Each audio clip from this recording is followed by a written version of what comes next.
कृष्ण बलिराम श्रीदेवी जुगाई पालखी नृत्य पथक विग्रवली आपल्या समोर मथुरे नगरचा राजा कंस याचा सेवक अक्रूर घोड्यावरून कृष्ण आणि बलरामाला मथुरेला कंस दरबारी घेऊन जात असतानाचा प्रत्यक्ष देखावा आपल्या समोर या ठिकाणी सादर होत आहे।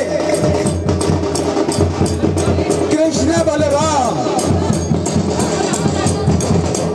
मथुरे नगरचा राजा उग्रसेन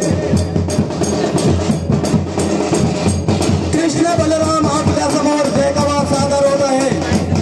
मथुरे नगरच्या राजा उग्रसेनाला स्वतःच्या पुत्राने स्वतः राजा होण्यासाठी उन्मत्त कंसाने स्वतःच्या बापाला बंदिस्त करून कारावासात टाकलं आणि आपल्या बहिणीचं देवकीचं लग्न वसुदेव बरोबर ठरवलं आणि वसुदेव देवकीचं लग्न थाटामाटात होत असताना त्याच वेळी विजेच्या कडकडात आकाशवाणी झाली।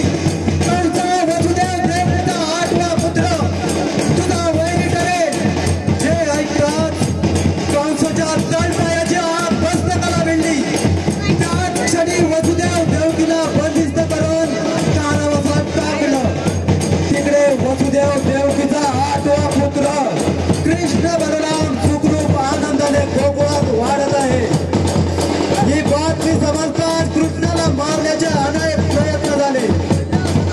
यामध्ये बलवान राक्षस कृष्णाने ठार मारले। मग कंसाने महान यज्ञ आरंभला आणि अक्रूराला आज्ञा केली की कृष्णाला यज्ञासाठी घेऊन ये। तोच कृष्ण घोड्यावरून कृष्ण आणि बलराम मथुरेला कंस दरबारी घेऊन जात असतानाचा प्रत्यक्ष देखावा या ठिकाणी सादर होताना श्री जुगाई पालखी पथक विग्रवली देवरो।